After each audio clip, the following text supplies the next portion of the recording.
পুরো নাম বিপদ তারণ বিশ্বাস। মানুষজন নামটাকে শর্টকাট করে ডাকে বিপদ বলে, তাই নিয়ে ঝামেলাও কম হয় না। এই তো গত পরশু বেনিপুরের জমিদার খোলা বাজারে রাস্তার ধারে তিনজন গল্প করছিল, গনসা, নেপো আর ছিচকে চোর ভোলা। গনসা আর নেপো এখনো চোর নয়, লাইনে ঢোকার ফিরিক খুঁজছে। ভোলাও দুজন অকাট নভিস পেয়ে একটু বাতেলায় মেতে উঠেছিল। এমন সময় বিপদ তারণকে আসতে দেখে নেপো বলে উঠেছিল, এই চুপ, বিপদ আসছে। ব্যাস, বিপদ শব্দ শুনে ভোলা আর কিছু না বলে দে চুপ, একেবারে ভোকাট্টা। বিপদকে নিয়ে বিপদের সম্মুখীন হতে হচ্ছে অনেককে, সেই ছোটবেলা থেকে শুরু। ছোট থেকেই একটু পাকা গোছের বিপদ কতটা বিপজ্জনক তা ক্লাস 5-এর হাফ ইয়ারলি পরীক্ষায় কিঞ্চিত আভাস পাওয়া গেছিল। বাংলা প্রশ্নপত্রের রচনা ছিল বর্ষাকাল। এদিকে বিপদ শুধুমাত্র গরুর রচনা মুখস্থ করেছিল, হারার পাত্র নয় সে লিখেছিল, বর্ষাকাল খুব ভালো, আমাদের স্কুল বন্ধ থাকে, মাঠে আমরা ভিজে ভিজে খেলি, কিন্তু গরুগুলোর খুব অসুবিধে হয়। ব্যাস, এরপর থেকে গরুর রচনা লিখে দিয়েছিল। ড্রয়িংয়ে বলা হয়েছিল স্কুল মাঠ দেখে দেখে আঁকতে। বিপদ সাদা পাতা জমা দিয়েছিল, নিচে লিখেছিল স্কুল মাঠ, অঙ্কনে শ্রী বিপদ তারণ বিশ্বাস। যথারীতি টিচার্স রুমে ডাক, অকুতভয় বিপদ সশরীরে হাজির। তুই কিছু আঁকিসনি কেন? হেড স্যারের প্রশ্ন। পাশে উৎসুক ড্রয়িং স্যার। স্যার, আমি এঁকেছিলাম তো। বিপদ চোখ গোল গোল করে উত্তর দিল। কি এঁকেছিস? হেড স্যারের রাগী গলা। বিপদ বলল, স্কুল মাঠ, মাঠের ঘাস আর একটা গরু। কোথায়? হেড স্যার বেত নাচানো শুরু করলেন।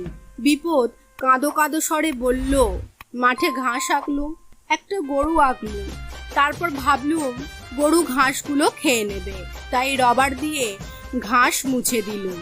আর গরুটা কই? হেড স্যার চোখ কুঁচকে জিজ্ঞাসা করলেন।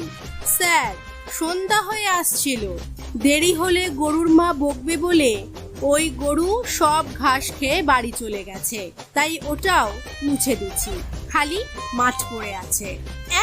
বলিস কি? গরুর মা বকবে?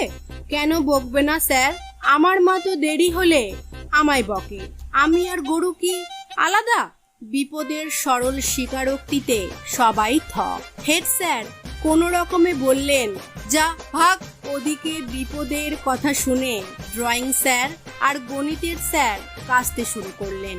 কিছুক্ষণ পরে হেড স্যার বললেন, সবাই সাবধান, এ ছেলে ভোগাবে। স্কুলে রবীন্দ্র নজরুল জয়ন্তী পালন হয় প্রতি বছর। সে বছর বিপদের ইচ্ছা জাগলো কবিতা আবৃত্তি প্রতিযোগিতায় নাম দেবে।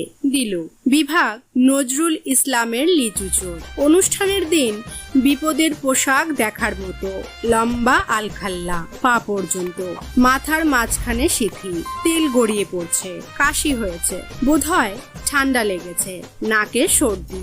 ওটা কি পড়েছিস বিপদ? হেনাদির প্রশ্ন। বাবার ফতুয়া। বিপদ মাথা চুলকে বললে।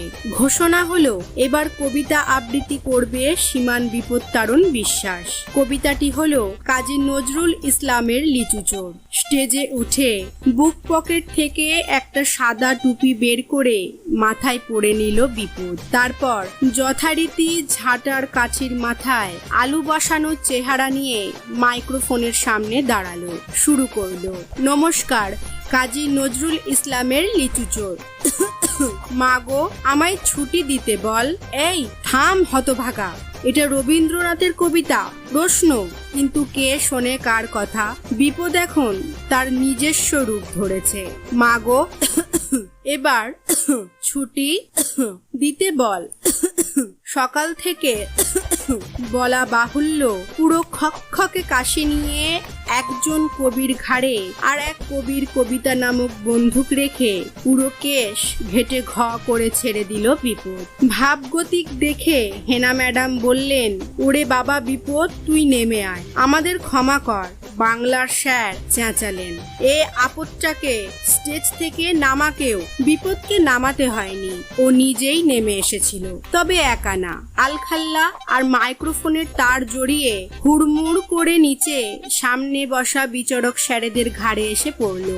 লম্বা হাতায় নাকের সর্দি মুছতে মুছতে পুরো অনুষ্ঠানের দফা রফা। সেদিন থেকে আর কোনো বছর সাংস্কৃতিক অনুষ্ঠানে বিপদকে কেউ অংশগ্রহণ করতে দিত না।